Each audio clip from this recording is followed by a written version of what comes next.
السلام علیکم. Welcome to our channel Novelistan Urdu novels library. امید ہے آپ سب لوگ ٹھیک ٹھاک ہوں گے, خیریت سے ہوں گے اور میرے ناولس کو انجوائے کر رہے ہوں گے. لیکن آپ لوگوں نے اس کے ممنوع ناول کو تو بالکل ہی بائیکاٹ کیا ہوا ہے. مجال ہے جو اس ناول کو بھی سپورٹ کر دیں. ایک ہی ناول کے پیچھے سارے لگے ہوئے ہیں یار. کیا میں تو ایک ٹائم میں تو اتنی بڑی میں تو اتنی بڑی ناول لور ہوں کہ میں ایک ٹائم میں 4-5 ناول بھی پڑھ سکتی ہوں. آپ لوگ تو پتہ نہیں ایک ہی ناول کے پیچھے پڑے ہوئے, بس اسی کی ایپیسوڈ دے دو, اسی کی ایپیسوڈ دے دو. اور ہاں, مجھ سے بہت سارے لوگ کہتے ہیں کہ ایڈیٹنگ کی بہت مسٹیکس ہوتی ہیں. دیکھیں, ایک ایپیسوڈ بنانا اتنا مشکل کام ہے نا. ایک دفعہ آپ لوگ ٹرائی کر کے ضرور دیکھیے گا اسکرولنگ ٹیکسٹ کی ویڈیو بنانا کہ کتنا مشکل کام ہوتا ہے یہ. ہمارے پاس اتنا ٹائم نہیں ہوتا کہ میں پہلے پروف ریڈ کروں ایپیسوڈ کو اور اس کے بعد جو ہے وہ اس کی ویڈیو بناؤں, پھر اس کو وائس ڈب کروں, پھر تھمب نیل بناؤں, بیک گراؤنڈ بناؤں, اس کا مارکیٹنگ ڈیٹا بناؤں اور اس کے بعد اس کی ویڈیو بناؤں. تو ایسا پاسبل نہیں ہے. تو جو یہ چھوٹی موٹی مسٹیکس ہوتی ہیں وہ تو آپ کو سمجھ آ جاتی ہے نا لائنس. تو یہ جو حروف تہجی کی تھوڑی غلطیاں ہوتی ہیں تو اس کو آپ لوگ اگنور کیا کیجیے. اتنا ٹائم نہیں ہوتا کہ میں اس کو پہلے پروف ریڈ کروں اس کے بعد ویڈیو بناؤں. تو یہ ایک سوال بار بار میرے پاس ایک کمپلین آ رہی تھی جس کا میں نے ابھی جواب دے دیا ہے. تو جو بھی یہ ویڈیو سنے گا اس کو پتہ چل جائے گا. چلیں بڑھتے ہیں اپنی ایپیسوڈ کی طرف. ناول ہے اس کے ممنوع یعنی عشق الممنوع. ایپیسوڈ نمبر ہے اس کی 5. رائٹر ہیں اس کی رقص بسمل.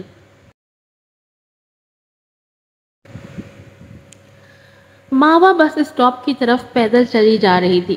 جب وہاں پہنچی تو اسے پتہ لگا کہ اس کا پرس تو اس بد مزاج باس کی کار میں ہی رہ گیا ہے. اب نہ اس کے پاس پیسے تھے, نہ بس کا پاس تھا, نہ ہی فون. وقت گزرتا جا رہا تھا. وہ واپس سینٹر کیسے پہنچتی؟ کیا پیدل؟ ماوا نے سوچا. یہاں کچھ بھی ایسا نہ تھا جو وہ کچھ کرتی. اس نے نہ ختم ہونے والے لمبی مسافت کے روڈ پر نظر بھری. وہ اگر چلتی بھی رہتی تو اندھیرا پھیلنے سے پہلے یقیناً سینٹر پہنچ جاتی. ماوا نے سوچا. وہ افسردہ تھی کہ جب سے وہ علی نور سے ملی ہے کچھ بھی اچھا نہیں ہو رہا. ماوا نے افسردگی سے سوچا اور منہ بنا لیا. وہ کچھ قدم آگے بڑھی اور دوڑ لگانی چاہی. اس سے پہلے کہ وہ 200 میٹر تک بھاگ کر پہنچتی ایک کار اس کے پاس رک گئی. ماوا نے چونک کر اس کے قریب آ کر اسے دھیان سے جانچا. کیا یہ وہی کار نہیں جسے وہ ابھی ابھی صاف کر آئی تھی؟ پیسنجر سیٹ کی ونڈو سائڈ کا شیشہ نیچے ہوا اور علی نور کی جھلک نظر آئی. بیٹھ جائیں. حکم نامہ تھا بس. وہ شخص بس آرڈر دینا جانتا تھا لیکن وہ نظر انداز کیے آگے بڑھتی رہی. لیکن کار میں بیٹھنے پر توجہ نہیں دی. میرا بیگ مجھے واپس کریں. ناراضگی سے منہ بنا کر بیگ مانگا. آپ کو سینٹر پہنچنے میں بس میں جانے پر بھی 1.5 گھنٹے کی ضرورت ہے. کیا آپ کو یقین ہے آپ کلاسز شروع ہونے سے پہلے پہنچ جائیں گی؟ علی نور نے پوچھا ہی نہیں, ڈرایا بھی. ماوا نے کلائی اٹھا کر وقت دیکھا اور پھر جھٹ سے دروازہ کھول کر بیٹھ گئی. علی نور نے اس کی جلد بازی اور چہرے پر پھیلے ڈر کے تاثرات کو دلچسپی سے دیکھا.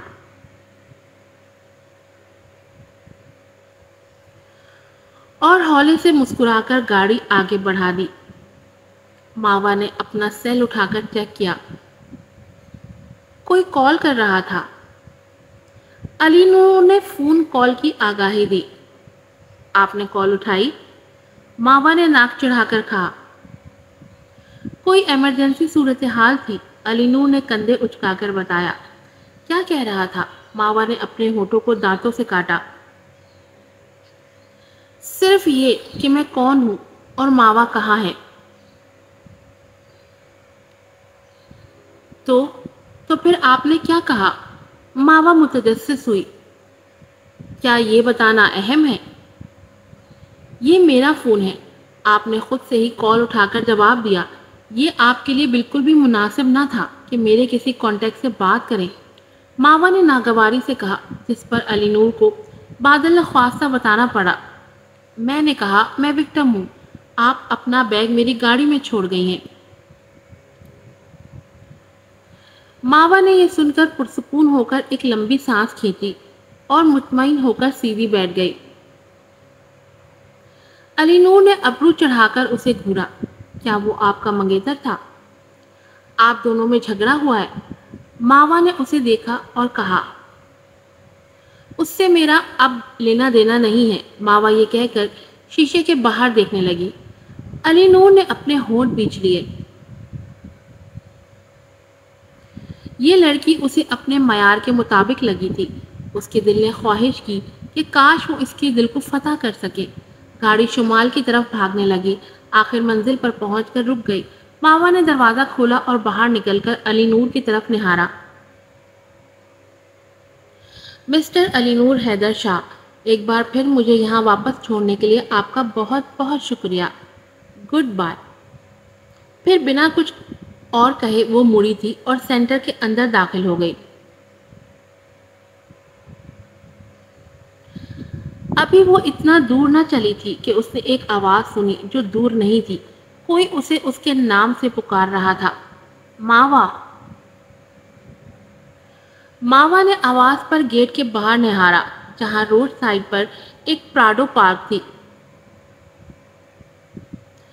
گاڑی کے دروازے کے ساتھ ٹیک لگائے، دونوں بازو سینے پر باندھے، ایک دراز قد اور ہینڈسم آدمی اسے دیکھ کر ہاتھ ہلا کر مسکرایا۔ جب ماوا نے اسے دیکھا تو خوشی سے اچھل پڑی اور پھر بھاگتی ہوئی اس کے گلے لگ گئی۔ یہ منظر تھوڑی دور کھڑی بلیک کار میں بیٹھے علی نور شاہ نے بھویں سکیڑ کر بغور دیکھا۔ کیا اسے اس عورت کو سمجھنے میں غلطی ہوئی ہے؟ دل میں غصے کی لہریں اٹھی تھی۔ ماوا نے زیان آوان کو خوشی اور حیرت جیسے ملے تاثرات دیکھا۔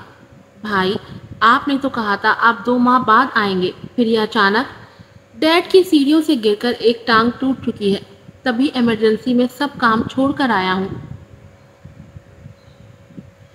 ماوا یہ سن کر چپ ہو گئی، مسکراہٹ سکڑ گئی، تاثرات سرد ہو گئے۔ اچھا پھر ٹھیک ہے، بنا تبصرے کے چپ رہی۔ کیا تم ڈیڈ کو دیکھنے نہیں چلو گی؟ زیان نے جھک کر اس کے چہرے کو دیکھ کر بھویں اٹھائی۔ ماوا نے لب بھینچ کر ہلکا سا نفی میں سر ہلایا۔ نہیں، میرا ماوا سے ملنے کا کوئی ارادہ نہیں۔ ماوا، تم نے ابھی تک ڈیڈ کو معاف نہیں کیا؟ وہ شفقت سے پوچھنے لگا۔ ماوا نے سرد سانس کھینچی۔ میں کیسے کسی کو معاف کر سکتی ہوں زیان بھائی؟ ہر ایک کی اپنی الگ حیثیت اور جگہ ہوتی ہے، اور مجھے اپنی حیثیت کا اچھے سے پتہ ہے۔ ایسا مت کہو ماوا، میں نے تو کبھی تم کو اپنے سے الگ نہیں سمجھا، زیان آوان نے محبت سے کہا۔ سر ہلا کر اس نے آہستہ سے کہا، جانتی ہوں زیان بھائی۔ زیان آوان نے گردن موڑ کر اس جانب دیکھا جہاں کچھ دیر پہلے بلیک کار کھڑی تھی، اور ماوا سے پوچھا، ابھی کچھ دیر پہلے جو گاڑی کھڑی تھی وہ علی نور شاہ کی تھی؟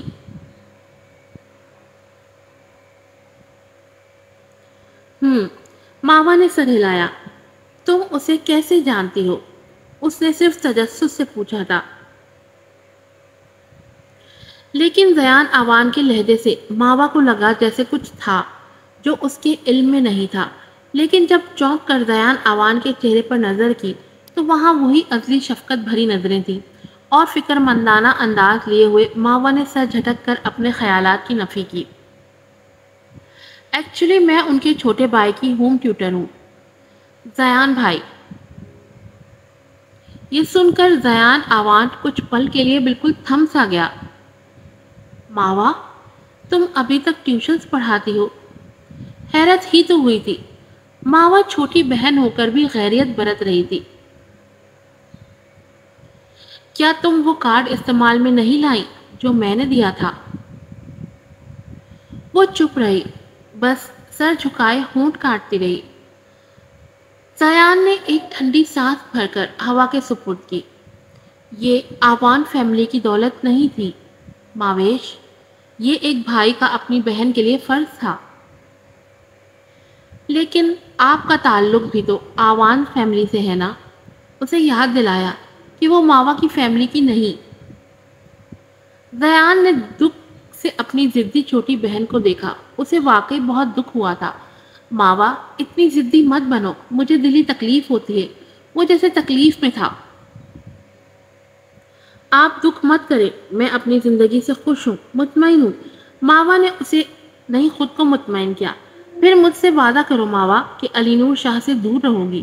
وہ شخص کوئی عام شخص نہیں، بہت ہی خطرناک شخص ہے، سمجھ گئی نا؟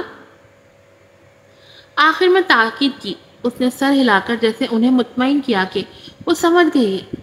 ہاں میں سمجھ گئی زیان بھائی، کوئی بچی تھوڑی ہوں. ہولے سے مسکرائی.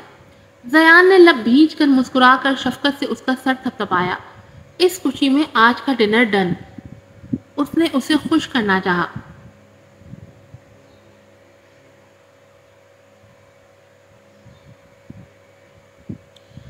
ماوا خوشی سے مسکرائی. ڈن، لیکن میں ہر چیز اپنی پسند کی کھاؤں گی. اس نے فرمائش کر دی، ورنہ وہ فرمائش نہیں کرتی تھی. لیکن آج وہ ایسے ہی بے ارادہ حق سے کہہ گئی. پھر دل میں خود کو کوسا، کیونکہ اندر سے وہ اب بھی رشتوں کی محبت کی پیاسی تھی. ڈن. وہ بھی مسکرایا. جو چاہے کھا لینا، میں شام کو تمہیں لینے آؤں گا، تیار رہنا. زیان آوان نے کلائی پر نظر کی وقت دیکھا، پھر جیسے اجازت چاہی. نہیں، میں خود آ جاؤں گی اپنی پسند کی جگہ پر. وہ دونوں جب بھی ملتے تھے، ماوا کا ایک ہی پسند کا ریسٹوران ہوتا تھا جہاں وہ اکثر ماوا کو کھانا کھلانے لے جایا کرتا تھا. ماوا نے کلائی اٹھا کر وقت دیکھا. اوہ، وہ جیسے پریشانی سے چیخی. میری کلاس ہے بھائی، میں چلتی ہوں. آپ مجھے میسج کر دینا. Okay, good bye. وہ بھاگتی اندر گم ہو گئی. پیچھے زیان اس چھلی کے انداز پر ہلکا ہنس کر سر ہلایا، جیسے کہہ رہا ہو اس کا کچھ نہیں ہو سکتا.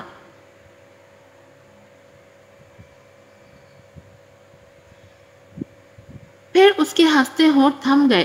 چہرے اور آنکھوں میں سرد مہری کی ساتھ سختی آ گئی. اس جگہ کو گردن موڑ کر دیکھا جہاں کچھ دیر پہلے علی نور شاہ کی گاڑی کھڑی ہوئی تھی. وہ پریشان ہوا تھا، فکر مند بھی. علی نور شاہ کوئی عام شخص نہیں جو ایک لڑکی کو اپنا قیمتی وقت نکال کر اس کے سینٹر چھوڑنے آئے. کیا چاہتا ہے یہ؟ کیا مقصد تھا اس کا؟ وہ واقعی میں پریشان ہو گیا. دوسرے دن کلاسز کے بعد شام کے 4 کے قریب وہ شاہ ولا کے چھوٹے سپوت مدھان شاہ کو سپلیمنٹری کلاسز کی تیاری کروانے کے لیے آئی. شاہ ولا پہاڑ کے اوپر آدھے راستے پر واقع تھا. دیکھنے میں کافی بڑا. یہ 4 حصوں میں 2 منزلہ بنا ہوا تھا. سامنے کی جو 2 منزلہ عمارت تھی وہ شاہ فیملی کے چوتھے نمبر کے سپوت مدھان شاہ کی تھی. ولا کے پچھلے طرف جائیں تو وہاں بھی ایک بڑا سا 2 منزلہ بنگلہ سر اٹھائے نظر آئے گا. یہ شاہ فیملی کے بڑے سپوت علی خان شاہ، علی نور شاہ کے بڑے بھائی کی رہائش تھی جو بالکل الگ تھلگ سی تھی. بیکاز آف علی خان شاہ کو تنہائی پسند تھی. شادی کے بعد ہی وہ تقریباً سب سے الگ تھلگ پچھلے طرف بنگلہ بنوا کر شفٹ ہو گیا. دوسری عمارت شاہ خاندان کے ولا کی مرکزی عمارت تھی جو خوبصورتی میں اپنی مثال آپ دیکھتی تھی. یہ پوری عمارت علی نور شاہ بزنس امپائر شاہ فیملی کے دوسرے سرد مزاج سپوت کے تصرف میں تھی. دیکھنے میں جتنی شاندار تھی اتنی پرسکون بھی. کیونکہ یہ سب ایک دوسرے سے الگ تھلگ رہتے تھے تو ٹیوٹرنگ کے ماوا 3 ماہ کے دوران وہ علی نور حیدر شاہ سے فقط 2 بار ہی مل سکی.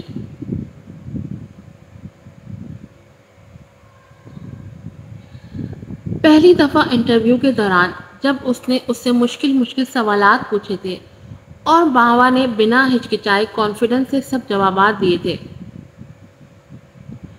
دوسری دفعہ جب مدھان شاہ کے فرضی امتحانات میں رزلٹ اس کے تصور سے زیادہ شاندار آیا، تب علی نور شاہ جیسے بزنس مین نے خوش ہو کر اسے قیمتی نیکلس انعام میں دینا چاہا، جو اس نے یہ کہہ کر رد کر دیا کہ وہ اتنے قیمتی انعام کی اہل نہیں ہے. ماوا نے یہ کبھی نہیں سوچا تھا کہ وہ ان کچھ دنوں میں علی نور شاہ سے بار بار ملے گی. یہ سب ایک بار بار کا اتفاق تھا یا قدرت کا کوئی اشارہ؟ وہ ابھی سمجھنے سے قاصر تھی. وہ مرکزی عمارت کو نظر انداز کرتی سیدھی مدھان شاہ کی رہائش کی طرف چلتی گئی بنا ادھر یا ادھر دیکھے. مدھان شاہ کے اسٹڈی روم کے باہر پہنچ کر اس نے ایک لمبی سانس اندر کھینچ کر خود کو پرسکون کیا. پھر دروازہ نوک کیا.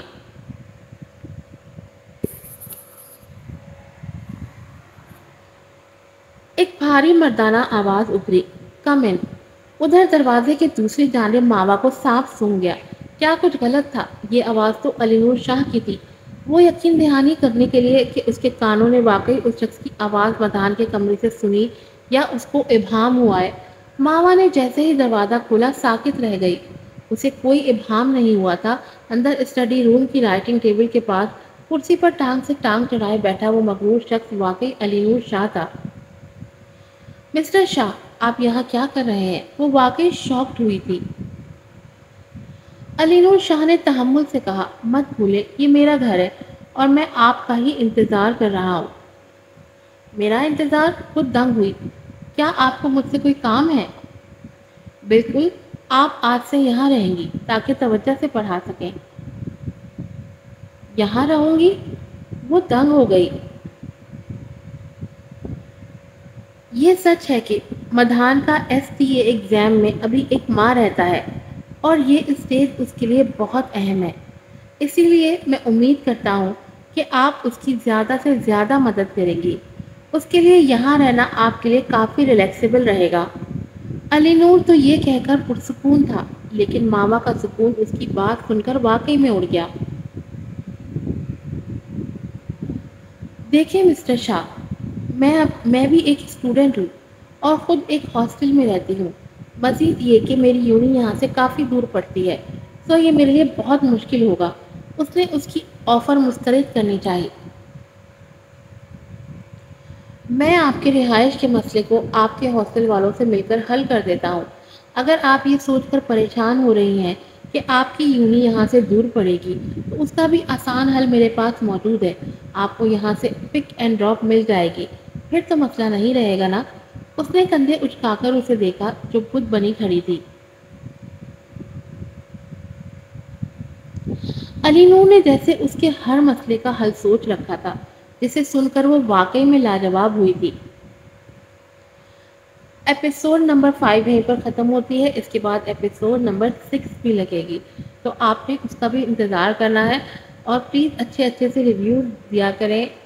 یہ بھی بہت ڈفرینٹ سٹوری ہے۔ اس میں ہیروئن بہت زیادہ کانفیڈنٹ اور خوددار لڑکی ہے۔ وہ بالکل بھی دھوکے کو، چھل کپٹ کو اور ایسی چیزوں کو پسند نہیں کرتی۔ تو آپ یہ ناول پڑھیں گے تو آپ لوگوں کا انٹرسٹ بھی اس ناول میں بنے گا۔ چلیں جلدی سے اچھے بچوں کی طرح جائیں، ایپیسوڈ کو لائک کریں، شیئر کریں، اچھے اچھے سے ریویوز دیں اور چینل کو لازمی سبسکرائب کریں۔ پھر ملوں گی آپ سے نئی ایپیسوڈ کے ساتھ۔ السلام علیکم۔